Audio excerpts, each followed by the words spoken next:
नमस्कार मित्रांनो, आपल्या नवीन ब्लॉगमध्ये सर्वांचं मनापासून स्वागत आहे. आपल्या चॅनलचं नाव आहे अश्विनी कराड ब्लॉग्स.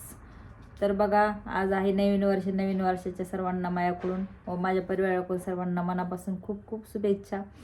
तर आता 2023 संपलेला आहे. 2023मध्ये माझ्याकडून काही चूक झाली असेल, मी कोणाला वाईट बोलले असेल, सर्वांनी मला माफ करावं. आणि नवीन वर्ष आता चालू झालेलं आहे. आज आहे 1 जानेवारी. तर सर्वांना माझ्याकडून हार्दिक हार्दिक शुभेच्छा. तर बघा, मी सकाळी ब्लॉग बनवणार होते, पण सकाळी कामाच्या नाही बनवणं झालं मला. कारण साक्षी समर्थ पण शाळेत वगैरे जातात, त्यांना डबा वगैरे करावा लागतो सकाळी. आणि मग नंतर सिद्धी पण तिला की म्हणजे खेळत खेळत काम आवरावं लागतं, नाहीतर मग खूप ओरडते ती. तिला म्हणजे सगळेजण हे करावं लागतं. ते दोघंजण शाळेत गेल्यानंतर राहिलेलं काम मग मला तिच्यापासून ते दुसरा मोबाईल देऊन मग गाणी वगैरे लावून ठेवून द्यावं लागतं. मग कामावर आवरत बसावं लागतं, नाहीतर कामावरू देत नाही. कपडे धुवायला तर बाथरूममध्ये येऊन बसती. मग किचनवर जर स्वयंपाक करायला असेल तर किचनवर येऊन असं लावून करते. त्यामुळं ना तिला मोबाईल वगैरे देऊन कामं वगैरे आवरत असते, पण हे मोबाईल देत नाही मी.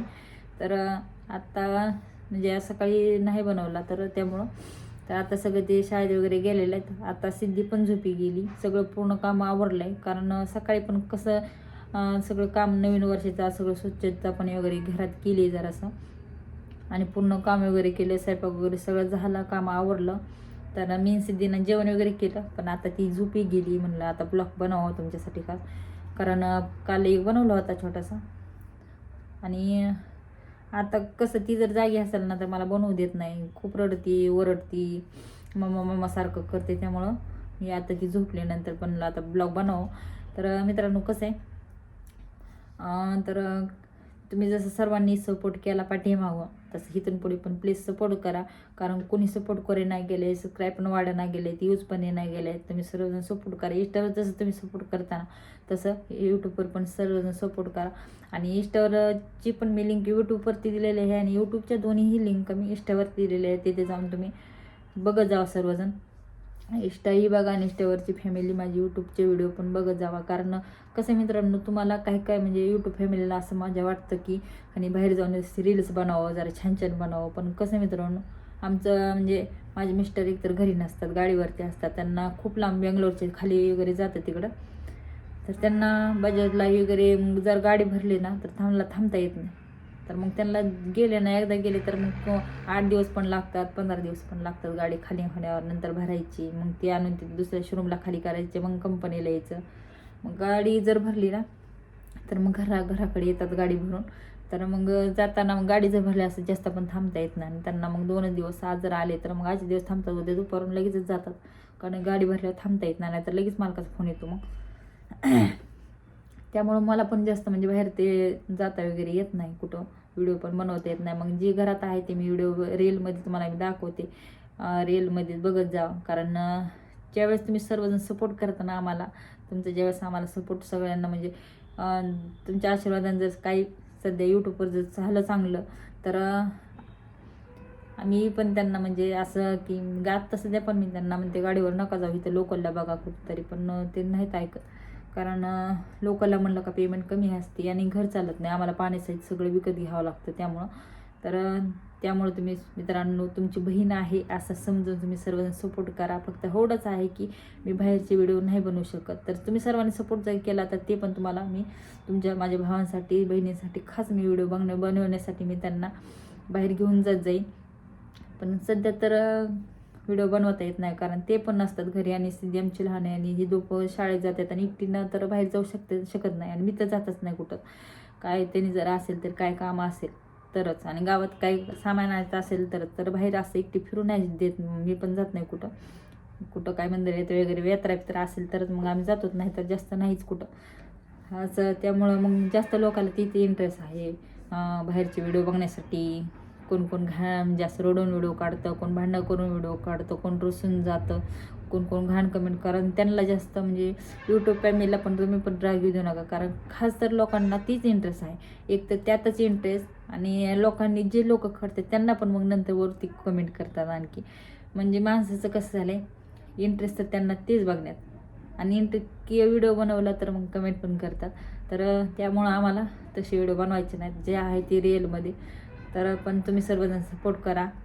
तुम्ही सर्वांनी सपोर्ट केला तर मी पण ते असे व्हिडिओ म्हणजे बाहेरचे व्हिडिओ बनवाल. कुठं बाहेर वगैरे गेलेल्या मंदिराचे वगैरे बाहेरचे व्हिडिओ बनवत जाईल. तोपर्यंत तुम्ही जोपर्यंत सपोर्ट करत नाही तोपर्यंत मी घरातले जी आहे रीलमध्ये म्हणजे लाईव्हला येत जाईन, स्वयंपाक वगैरे करताना रेसिपी ही वगैरे दाखवत जाईन. पण रोज मित्रांनो घरचे व्हिडिओ काय दाखवू तुम्हाला सांगा, कारण त्यामुळे मला पण सुचत नाही. काही वेळेस मी कंटिन्यू पण टाकते, काही वेळेस जर नाही व्हिडिओ तर मग 2 दिवसाला 3 दिवसाला पण टाकते, मग लाईव्हला पण येत असते. त्यामुळे तुम्ही मित्रांनो प्लीज सपोर्ट करा. आणि इंस्टावरचे जेवढे आहेत तेवढे यूट्यूबवर येऊन यूट्यूबचे पण व्हिडिओ बघत जावा, यूट्यूबवरचे पण इंस्टावर बघत जावा. इंस्टावर मी रोज कंटिन्यू टाकते. आणि जेवढी माझी इंस्टावरचे आहेत यूट्यूबवर जर कोण बघत असेल तर मी कमेंट कोणाला वाईट करत नाही, की कमी जास्त मला कमेंट नाही, 100तून एक तर असतंच बघा मित्रांनो कमेंट घाण करणारा. तर ठीक आहे, जाऊ दे, मी जास्त म्हणजे ते लक्ष देत नाही. तर मी जास्त कमेंटच बंद करून टाकत असते. जे कमेंट करतात त्यांना मी ब्लॉक करत असते मित्रांनो. एक तर आपल्याला तसं आवडत नाही कोणी घाण बोललेलं. तर पण माझे घाण व्हिडिओ नसतात, रील्स पण नसतात आणि व्हिडिओ पण नसतात. आहेत का मला कुठले तरी घाण व्हिडिओ आहेत माझे, मला नक्कीच कमेंट करून सांगा. आणि जेवढी यूट्यूबवर आहेत त्यांनी जेवढी म्हणजे इंस्टावर पण आहेत, इंस्टाचे सुद्धा मला फॅमिली तुम्ही सगळं मला एक कमेंट करून सांगा फक्त ताई, की तुमच्या इंस्टावर पण खूप घाण असतात, तुम्ही चांगले नाही बनवत किंवा असं मला कमेंट करून नक्कीच सांगा. तरीसुद्धा लोक छान केलं तरी कमेंट करतात वाईट, किंवा जरी रील्स बनवलं तरी कमेंट करतात. असं नाही करायला पाहिजे ना. चांगल्याला वाईट. पण आताच्या दुनियेत कसं झालं, वाईटला चांगलं झालं आणि चांगल्याला वाईट झालं असं झालं. पडणाऱ्याला नाद आणि नांदणाऱ्याला पळ म्हणतात. तर बघा मित्रांनो, तर सर्वजण सपोर्ट करा. आणि काय मला एका ताईची पण कमेंट आली ती, आणि एका म्हणजे 1-2 जण असतात तुम्हाला मी अगोदर सांगितलेलं. तर ते पण असे म्हणले की तुम्ही खड्डा असं तोंड वाकडं करून पाडता, इंस्टावरती रील्स बनवते मी असं तोंड वाकडं. बरं, मग मी त्यांना कमेंट केली नाही, कमेंट नव्हती केली मी, जाऊ दे, मी त्यांना डायरेक्ट ब्लॉकच करून टाकलं. तर मग जर तुम्ही यूट्यूबवर जर बघत असाल तर मी त्यांना सांगते, तुम्ही तुमचा चेहरा वाकडा करा आणि तुमचा खड्डा पडतो का मला नक्कीच कमेंट करून सांगा. पडतो का बघा. हे बघा, माझा हातचा सुद्धा हसतानाही पडतंय, हसताना मला पडतं, हे दिसतंय. कोण मला असं म्हणतात की तोंड वाकडं करून पाडतात, त्यांनी मला नक्कीच कमेंट करून तुमचा चेहरा असं तुम्ही तोंड वाकडं करा आणि खड्डा पडतो का नाही पडतो मला नक्कीच कमेंट करून सांगा. आणि मग आत्तापर्यंत माझे कुठलेच असं म्हणजे माझ्या त्या खड्ड्याकडं माझं लक्षसुद्धा नव्हतं. पडत होताही मला माहिती होतं, पण मी जास्त रील्स म्हणजे लक्ष देत नव्हतं. जशी माझी यूट्यूब फॅमिली मला टोटल मला जे नाही ती पूर्ण कमेंट तीच, ताई तुमच्या गालावर खड्डा पडतो छान दिसतो, ताई तुमच्या गालावरती डिंपल पडतो. मग त्यावेळेस मला समजलं की माझ्या गालावरती डिंपल पडतो, तोपर्यंत मला माहिती सुद्धा नव्हतं. आणि असे लोक म्हणते तोंडावर खड्डा तुम्ही वाकडं करून बघा, हे बघा हसताच सुद्धा पडते, आता मी वाकडं केलं का तोंड, असे लोक आहेत. तर बघा, जाऊ द्या मित्रांनो, मी कमेंटकडे लक्ष देत नाही. तुमच्या आशीर्वाद खूप छान झालेलं आहे माझं, आणि इथून पुढे पण हो असं माझी खूप इच्छा आहे. तर चला, नवीन वर्षाच्या सर्वांना आणखी मनापासून खूप शुभेच्छा. तर अशाच नवीन ब्लॉगमध्ये आपण भेटतो. परत सर्वजण नवीन वर्षाचं काळजी घ्या. चला तर मग सर्वांना बाय बाय.